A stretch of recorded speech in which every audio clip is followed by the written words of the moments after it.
নমস্কার, খাই খাই রান্নাঘরে সবাইকে স্বাগত জানাই। আজকে যে রেসিপিটি আমি আপনাদের সাথে শেয়ার করব তা হলো কোরিয়ান্ডার মশলা ম্যাগি। চলুন তাহলে রেসিপিটি শুরু করা যাক। প্রথমেই আমি পেঁয়াজটাকে কেটে নিয়েছি, রসুনও কুচি করে নিয়েছি, তার সাথে টমেটো কুচি করে নিয়েছি, চিলি সস, টমেটো সস, পরিমাণ মতন চিনি, পরিমাণ মতন নুন, আর দিয়ে দিলাম চিলি ফ্লেক্স স্বাদ অনুসারে। এরপর ম্যাগির মশলাটা দিয়ে দিলাম। তেলটা গরম হওয়ার পর আমি মশলার মধ্যে সে তেলটা দিয়ে দিলাম। এরপর চামচ দিয়ে আমি সবকিছুকে একসাথে ভালো করে মিশিয়ে নিলাম।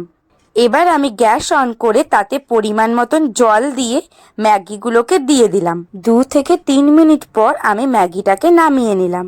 এবার আমাদের মশলাটা রেডি করা হয়ে গেছে। ম্যাগিটাকে নামিয়ে নেওয়ার পর তাতে আমি মশলাগুলোকে অল্প অল্প করে মিশিয়ে নিলাম। এবার আমি ওপর থেকে ভেজে নেওয়া ডিমের ঝুড়ো দিয়ে দিলাম। এবার আমাদের রেডি কোরিয়ান্ডার মশলা ম্যাগি।